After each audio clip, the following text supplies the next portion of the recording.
मौर्य पर भ्रष्टाचार मामले से जुड़ी ये बड़ी खबर है। शिकायतकर्ता आलोक मौर्य जांच कमेटी के सामने पेश हुए और ज्योति मौर्य के पति ने अपनी शिकायत वापस ले ली। आलोक मौर्य ने भ्रष्टाचार मामले में शिकायत वापस ली। जांच कमेटी के सामने पेश होकर लिखित शिकायत ये वापस ली। ज्योति मौर्य पर आलोक मौर्य ने लगाए थे भ्रष्टाचार के आरोप। ये बड़ी अपडेट आप तक पहुंचा रहे हैं, जहां आपको बता दें आलोक मौर्य की तरफ से जो शिकायत दर्ज कराई गई थी भ्रष्टाचार को लेकर, वो लिखित तौर पर अब आलोक मौर्य ने वापस ले ली। लेकिन इसके पीछे कई बड़े सवाल है वो खड़े होते हुए नजर आ रहे हैं, क्योंकि इस बीच आपको बता दें कि ये भी अनुमान जताया जा रहा है जो शिकायत ज्योति मौर्य ने अपने पति के खिलाफ दहेज उत्पीड़न को लेकर लगाई थी वो भी वापस ले सकती। ये भी बड़ा अनुमान लगाया जा रहा है। इसके साथ ही ये भी बड़े सवाल खड़े हैं कि क्या अब शिकायत वापस लेने के बाद जांच कमेटी की तरफ से इस पूरे मामले पर जांच होगी या फिर नहीं होगी। साथ ही आपको ये भी बता दें कि अब क्या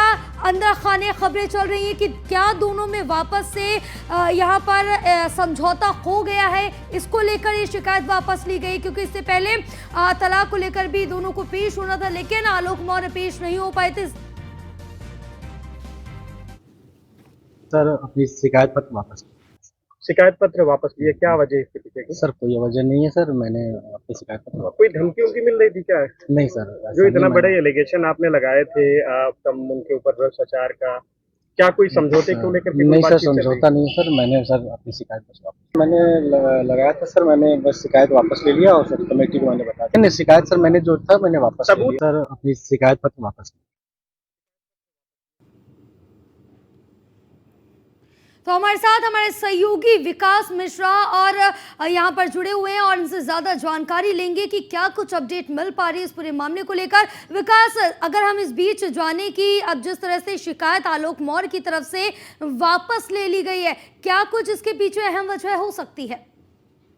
देखिए, साफ तौर पर आज जिस तरीके से ज्योति मौर्य के पति जो आलोक मौर्य हैं वो जांच कमेटी के सामने पेश हुए थे, प्रयागराज के मंडलायुक्त के नेतृत्व में शासन ने 3 सदस्यीय टीम जो जांच कमेटी गठित की थी, जिसमें प्रयागराज के मंडलायुक्त ने जो 3 सदस्यीय जांच कमेटी थी, जो अपर आयुक्त समेत जो आला अधिकारी थे वो लगातार इस पूरे मामले की जांच कर रहे थे। वहीं जानकारी यह सामने आ रही है कि जिस तरीके से 8 अगस्त को आलोक मौर्य ने 20 दिनों का समय मांगा था सबूत जुटाने के लिए, साक्ष्य इकट्ठा करने के लिए, ऐसे में जिस तरीके से आज 20 दिन पूरा हो रहा था तो आज आलोक मौर्य जांच कमेटी के सामने पेश हुए थे और उसके बाद आलोक मौर्य ने बिना किसी कारण के जांच कमेटी से लिखित तौर पर जो भ्रष्टाचार के उन्होंने आरोप लगाए थे, जो शिकायत की थी, उसको उन्होंने वापस ले लिया है। जी बिल्कुल, नीलेश भी हमारे साथ बने हुए हैं। नीलेश, अब जिस तरह से देखिए कि आलोक मौर्य की तरफ से जो शिकायत थी वो वापस ले ली गई क्योंकि उनको सबूत पेश करना था, वो सबूत अभी तक नहीं पेश कर पाए, तो क्या ये अहम वजह है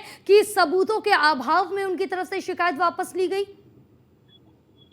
देखिए, बिल्कुल आपको बता दूं कि न्यूज़ वन इंडिया पहले दिन से ही ये तमाम खुलासे करता आया है कि आलोक मौर्य ने अपनी जो पत्नी एसडीएम ज्योति मौर्य हैं उन पर आरोप लगाए थे। सोशल मीडिया पर बाकायदा वो रजिस्टर वायरल हुए थे और आज की अगर हम बात करें तो जो जांच कमेटी थी वहां पर आलोक मौर्य जाते हैं और लिखित रूप से जो उन्होंने भ्रष्टाचार के आरोप लगाए थे वो तमाम आरोपों को उन्होंने वापस ले लिया है। लेकिन इसके पीछे की अगर हम बात करें तो जिस तरीके से इससे पहले नियुक्ति विभाग ने 20 दिन का नोटिस देकर आलोक मौर्य को तलब किया था और उसमें साफ तौर पे कहा था कि इनके पास जो साक्ष्य हैं, सबूत हैं, वो जो जांचकर्ता टीम है उसको उपलब्ध कराए। ऐसे में आलोक मौर्य की तरफ से समय मांगा गया था। उस समय में परिवार के लोगों को आपस में बैठाकर बातचीत की गई। ऐसी जानकारी हमें अभी तक मिली है कि परिवार के लोगों ने दोनों ही लोगों को बैठाकर बातचीत की है, क्योंकि इससे पहले पारिवारिक न्यायालय में ज्योति मौर्य की तरफ से डिवोर्स की अर्जी डाली गई थी, उस पर भी सुनवाई चल रही थी। अब आज जब एकाएक आलोक मौर्य नियुक्ति विभाग की तरफ से जो जांच कमेटी है गठित की गई है उसके पास जाते हैं और अपना जो आरोपों वाला पिटारा था उसको वापस ले लिया है। कहीं ना कहीं से ये साफ हो जाता है कि अगर वो आरोप निराधार थे तो हिंदुस्तान नहीं बल्कि पूरे विश्व में ज्योति मौर्य को लेकर तमाम तरीके की चर्चाएं हुई, तमाम तरीके के गाने बनाए गए, मीम्स बनाए गए, रील्स बनाए गए और तमाम तरीके के आरोप लगाए गए। उसके बाद एसडीएम ज्योति मौर्य की जो छवि थी वो कहीं ना कहीं धूमिल हुई है। अगर इन आरोपों में कोई सच्चाई नहीं थी तो क्या नियुक्ति विभाग की तरफ से या शासन स्तर की तरफ से आलोक मौर्य के ऊपर कोई कार्रवाई होगी? क्योंकि एक बड़ी जांच कमेटी गठित की गई, सरकार का समय बर्बाद हुआ, शासन प्रशासन के अधिकारियों का समय बर्बाद हुआ। तो ऐसे में एसडीएम के पद को धूमिल करने वाले आलोक मौर्य के ऊपर क्या कुछ कार्रवाई शासन स्तर से होगी, या फिर ये मामला जो है ज्योति मौर्य के कारण जो है ठंडे बक्से में डाल दिया जाएगा। फिलहाल जिस तरीके से जो आरोप लगाए गए उसके बाद सोशल मीडिया पर तमाम तरीके की बातें प्रचलित हुई, तमाम तरीके के आरोप खुद ज्योति मौर्य के ऊपर उनके अपने ही पति आलोक मौर्य की तरफ से लगाए गए, जिसके बाद धूमनगंज कोतवाली में एक मुकदमा पंजीकृत कराया जाता है और उस मुकदमे की जांच अभी भी प्रचलित है। तो ऐसे में एकाएक आलोक का इस तरीके से अपने केस को वापस लेना, आरोपों बिल्कुल वाला जो कई लेटर बड़े था, उसको सवाल लिखित खड़े रूप से करता है इस तरह से आलोक मौर्य का अपनी शिकायत वापस लेना। विकास, क्योंकि उस बीच सूत्रों के हवाले से ये भी बड़ी अपडेट निकल के सामने आ रही कि उत्तर प्रदेश के कुछ ब्यूरोक्रेट्स हैं जिनकी तरफ से आलोक मौर्य और ज्योति मौर्य के बीच समझौता कराया गया, इसके बाद ये बड़ा कदम उठाया आलोक मौर्य ने।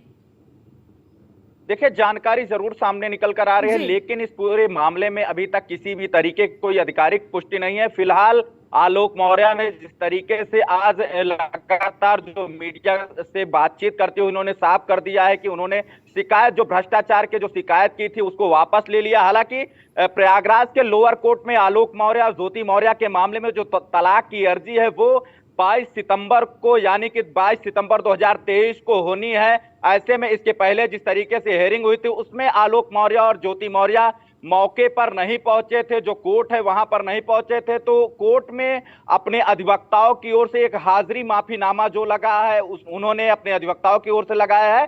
तो ऐसे में 22 सितंबर को ज्योति मौर्य और आलोक मौर्य जो प्रयागराज की लोअर कोर्ट है जो वहां पर तलाक के मामले में पेश हो सकते हैं।